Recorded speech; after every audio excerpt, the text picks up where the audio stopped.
საერთაშორისო ფესტივალს აღდგომიდან ამაღლებამდე 15 წელი შეუსრულდა და დაგეგმილი გრანდიოზული აღნიშვნა, რა თქმა უნდა, პანდემიამ შეაფერხა, თუმცა მინდა გაგახაროთ და გითხრათ, რომ სადღესასწაულო თარიღი და საიუბილეო თარიღი ცოტათი უჩვეულო პირობებში, მაგრამ მაინც აღინიშნება ფესტივალზე, რომელიც დღეს აიღებს სტარტს, უფრო დაწვრილებით ჩვენ სტუმრებთან ერთად ვისაუბრებთ, რომლებსაც ჩვენ სიამოვნებით წარმოგიდგენთ, ფესტივალის დამფუძნებელი და ორგანიზატორი მანანა ხვედელიძე და ფესტივალის სამხატვრო ხელმძღვანელი მსოფლიო საოპერო სცენის ვარსკვლავი იანო ალიბეგაშვილი არიან. ახალი დღის სტუმრები და აქვე დავაანონსოთ გაგა და ვუთხრათ ჩვენს ტელემაყურებელს, რომ მოგვიანებით ამავე თემით იზოლაციიდან პირდაპირ ეთერში შემოგვიერთდება ფესტივალის საპატიო მრჩეველი, სამხატვრო მრჩეველი და კიდევ ერთი მსოფლიო ვარსკვლავი ბატონი ალექსანდრე კორსანტია, თუმცა მანამდე სტუდიაში მყოფ სტუმრებთან დავიწყოთ გაგა საუბარი. დილამშვიდობისა. დილამშვიდობისა, მადლობა რომ ხართ ჩვენთან. ჩვენთვის გამოგიწყდებით და გეტყვით, ყოველთვის პატივია ამ თემაზე საუბარი. პატივია თქვენი მასპინძლობა და თქვენი სტუმრობა ჩვენთან.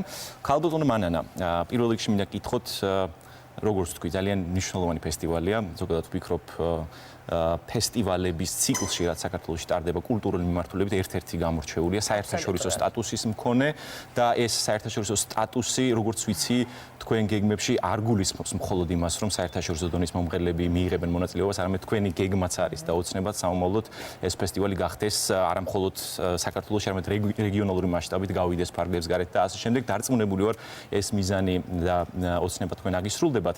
წლევანდელი წელი, როგორც ანამ თქვა, უჩვეულო ფორმატში ტარდება და გვაინტერესებს იძულებითი გადაწევით თქვა ამ პერიოდისთვის ხასიათდება, რომ შევაჯამოთ პირველ რიგში, რა თქმა უნდა, ფესტივალი, რომელიც დღეს აიღებს სათავეს. დაინტერესებისთვის ამ ფესტივალის მიმართ ბევრჯერ ახსენეთ სიტყვა უჩვეულო და ეს მართლაც ასეა. ყველაზე მთავარი რა არის, იცით, ფესტივალი ნიშნავს ზეიმს. და ყოველთვის გვინდა ჩვენს ორგანიზატორებს, სამხატვრო ხელმძღვანელებს გსურს, რომ ეს ფესტივალი იყოს ზეიმი. და ვფიქრობ, რომ წლევანდელი ფესტივალი სწორედ ამ შინაარს გულისხმობს და ატარებს.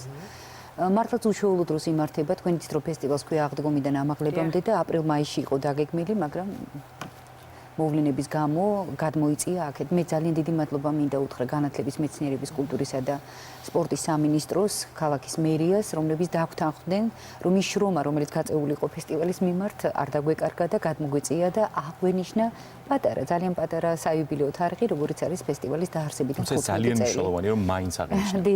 დიახ. რაც შეეხება უშუალოდ რეგულაციებს, რამდენად იქნება დაცული არსებული რეგულაციები და რეკომენდაციები, იმიტომ რომ ეს არის ერთ-ერთი ყველაზე მნიშვნელოვანი საკითხი. დიახ, ვიდრე ეთერში შემოვიდოდით, აი ერთად ვაკვირდებოდით პირველ ყოვლისა ამინდის პროგნოზს და მე მგონი გაგვიმართლა, ამაშიც მე მგონი უფალი ჩვენთან არის, იმიტომ და ბუნებას ძალიან დიდი მადლობა, რომ არ იქნება წვიმა და ეს უკვე კარგია, მაგრამ მე მინდა ყველა იმ ადამიანს, რომელიც მოსაწვევით თუ ბილეთით შემოვა და დაესწრება ფესტივალს, აუცილებლად უნდა მოვიდეს პირბადით, არ უნდა დაძრას სკამები ადგილიდან, იმიტომ რომ დაცული იქნება ყველანაირი რეგულაციით მანძილის სკამებს შორის, დიახ, ეს არის მთავარი. არ უნდა გქონდეთ ერთმანეთთან ძალიან მჭიდრო კონტაქტი და ურთიერთობა, შთაბეჭდილებები შეიძლება შემდეგ ტელეფონით გააღწევონ ერთმანეთთან. დიახ, ეს არის ძალიან ისეთი მცირე, ჩვენ ყველანაირად მზად ვართ ორგანიზატორები, რომ რეგულაციის ყველა წესით დაცვით ჩატარდეს ფესტივალი, რომელიც მიჯრით მიმდინარეობს 6 დღის მანძილზე და 7 ღონისძიება ტარდება. მაშინ თუ უფლებას მომცემთ პირველ დღესთან დაკავშირებით დღეს იხსნება ფესტივალი, მე მინდა ყველა მონაწილეს მიულოცო, რომ როგორც იქნება მივედით ფინალამდე და ეს ფესტივალი აუცილებლად შედგება და ფესტივალი დაიწყება 6 საათზე, ხელნაწერთა ეროვნული ცენტრი წარმოადგენს არაჩვეულებრივ გამოფენას და ამ გამოფენის შემდეგ პირდაპირ მიჯრით მიყვება ბატონი ჩემთვის სათაყვანებელი კომპოზიტორის, ჩემი რექტორის, კონსერვატორიის ბატონი სულხან ცინცაძის დაბადებიდან 95 წელი აღინიშნება. ეს არის დიდი გალა კონცერტი, აღარ ჩამოვთვლი მუსიკოსებს, ძალიან ბევრი მონაწილეობენ, ყველა ჩემთვის სათაყვანებელი მუსიკოსია და რაც ყველაზე მთავარია, ფინალში სპეციალურად ამ ფესტივალისთვის და ამ საღამოსთვის მომზადდა ვიდეო ფილმი თამარ ქერიჩაშვილის მიერ და ამ ფილმის პრემიერა შედგება კონცერტის ბოლოს. შესანიშნავი. იანოსთან გადავალ შემდეგი შეკითხვით. პირველ რიგში მინდა კომპლიმენტით დავიწყო. რა ვიცი, ფიქრობდი ცოტა ბევრს როგორ მეთქვა ეს კომპლიმენტი, ძალიან რთულია ეს მოკლე ვადაში და პატარა სიტყვით დაახასიათო, მაგრამ თუ ვინმე არის ჩემს ირგვლივ, რომელსაც ჯერ ვერ გადაუწყვეტია კლასიკური მუსიკა და ზოგადად საოპერო ჟანრის მუსიკა მოსწონს თუ არა, პირველ რიგში ურჩევდი, რომ თქვენთვის მოესმინა და ცოცხლად მოესმინა. ეს არის მე ბოლო კონცერტზე როცა ყოფილი ვარ, ეს იყო ოპერის თეატრში, ეს ხო ძალიან დიდი შთაბეჭდილება, დიდი მადლობა თქვენი შემოქმედებისთვის პირველ რიგში. და მეორე მხრივ იქნებ ფესტივალის შესახებ გითხრათ თქვენი მონაწილეობა როგორც საპატიო სამხატვრო მრჩეველისა გაგვიზიაროთ ამ შემთხვევაში. დიახ, მე ძალიან დიდი ენთუზიაზმით მოვეკიდე, როდესაც საშამ გადმომილოცა ეს შესაძლებლობა, რა თქმა უნდა, ყოველს თანხმობით და საერთოდ რა თქმა უნდა, ეს ძალიან დიდი პატივი არის ჩემთვის და ყოველთვის ვცდილობ, რომ რაღაც ახალი სიტყვა შევიტანო, ახალი მუსიკოსები, ახალგაზრდა მუსიკოსები წარმოვაჩინოთ ეს მანანასთან შეთანხმებითაც და საერთოდ ძალიან დიდი ენთუზიაზმით ვეკიდები ამას და ამასთანავე ახალგაზრდა მუსიკოსებთან ერთად მე ყოველთვის ვცდილობ, რომ ახალი რეპერტუარის, რომელიც არ არის ესეთი პოპულარული საქართველოში, ესე იგი იშვიათი რეპერტუარი, რომელიც რა თქმა უნდა შესაძლებლობების მიხედვით შეიძლება ჩამოვიტანო, იმიტომ მათი პარტიტურებიც არ არის ასეთი იოლი, რომ დიახ ვიშოვო.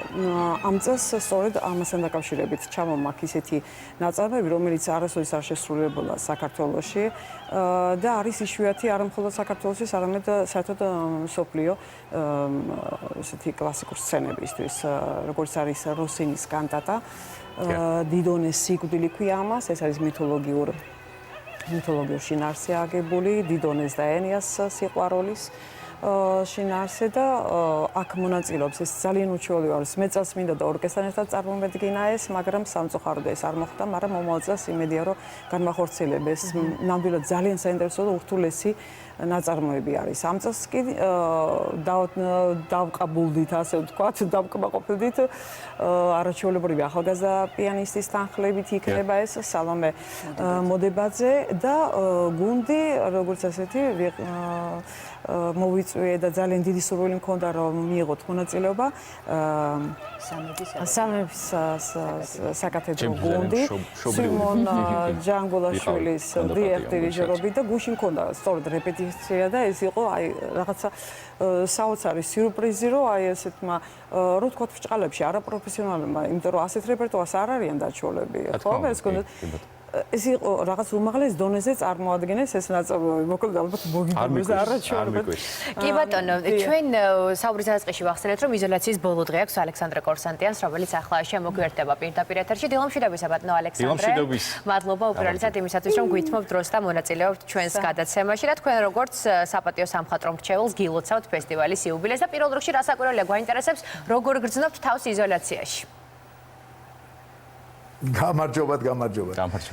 ოი, რა თქმა უნდა, ძალიან მინდა თქვენთან ერთად ვიყო სტუდიაში, მაგრამ რასაკვირველია არა ვარ და დიდი მიზეზით დღეს უნდა დამთავრდეს ჩემი ციხესიმაგრე და უნდა გადავიდე სახლში, მაგრამ ჯერ ველოდები ტესტის შედეგს.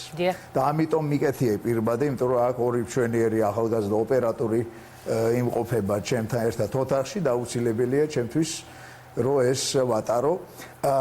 მინდა მოგილოცოთ ყველა რომ ფესტივალი ტარდება. მე საერთოდ ვთვლი რომ ესეთ დროს, რა თქმა უნდა, ურთულესი დროა მთელი მსოფლიოსთვის, ეს სწორედ ის დროა, როცა შემოქმედებითი ხალხი უნდა შეიკრიფოს ძალები და უნდა შეიყრიფონ ძალები და რაღაცა არაჩვეულებრივი და რაღაცა უნიკალური და პირველად მსოფლიოში წარმოიდგინონ. და ეს წლევანდელი ფესტივალი არის სწორედ ესეთი ნაშრომი. იმიტომ რომ ეს არის გმირობა ამ პირობებში ფესტივალის ჩატარება. მე ვიცი როგორი წინდვალე პროგრამა არის წლევანდელი ფესტივალის და ვიცი რომ ურაზმაზარი წარმატება ექნება ყველა კონცერტს. მსოფლიოს ვარსკვლავები იღებენ მონაწილეობას. ჩემი იანო საყვარელი, ჩემი ბავშვობის მეგობარი და გენიოსი მომღერალი იმღერებს. იქნება გადასარევი კონცერტები.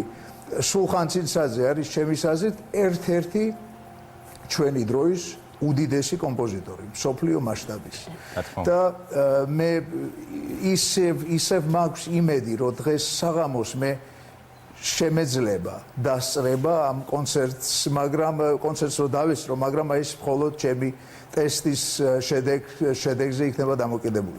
შევეცდები ყოველგვარად. მინდა მივესალმო ჩემ საყვარელ მანანა ხვედელიძეს, ვისთანაც ერთად ჩვენ ერთად მუშაობდით რამდენიმე წელი, რამდენიმე ძალიან წარმატებითი წელი. ფესტივალის იუბილესაც გილოცავთ და ყველას მინდა გირჩიოთ, რომ სწორედ აი ეს ზედმეტი დრო, რაც ამ ვირუსმა მოგცა, რომ კარგად ამ დროით ვისარგებლოთ ჩვენ. იმიტომ რომ ბევრი მსოფლიოში და ხელოვნებაში განსაკუთრებულად ბევრი ნიშნულოვანი მოვლენა ხდებოდა არა ამიტომ რომ, მაგრამ მიუხედავად იმისა და სწორედ ეს არის ამისი დრო. დიდი მადლობა. დილამშვიდობისა. დილამშვიდობისა. დიდი მადლობა, რომ გამონახეთ დრო და მიიღეთ მონაწილეობა ჩვენს გარაცემაში. მოკლედ ამით შეჯამების სახით შეგვიძლია ვთქვათ, რომ საერთაშორისო ფესტივალი აღდგომიდან ამაღლებამდე დღეს აიღებს სტარტს და კაპიტანმა რამდენ ხანს გაგრძელდება? კვირას დასრულდება. თუ არის რაღაც სულ პატარა დრო რომ ძალიან ცოტა დრო გვაქვს. ესე იგი ძალიან მოკლედ ბატონი აზური ერქომაიშვილის 80 წელთან დაკავშირებით იუბილე, ბატონი გოგა შავერზაშვილი, ბატონი ოთარ ტატიშვილი, მათაც აქვს ცნობილ კომპოზიტორებს საიუბილეო თარიღები. ჩვენი ნატალი კუქუთათელაძე და გიგა გიგაშვილის სოლო კონცერტი და ფინალს ველოდებით განსაკუთრებით და რუსინის კანტატას, სადაც უკვე წარმოჩინდება მსოფლიო დონის ვარსკვლავი ქალბატონი იანო ალებეკაშვილი. წარმატებას გისურვებთ, ამით ახალი დღე დასრულებულია. დიდი მადლობა ყურადღებისთვის. ახალი დღე გემშვიდობებათ ხვალამდე. ნახვამდის, მადლობა ყურადღებისთვის.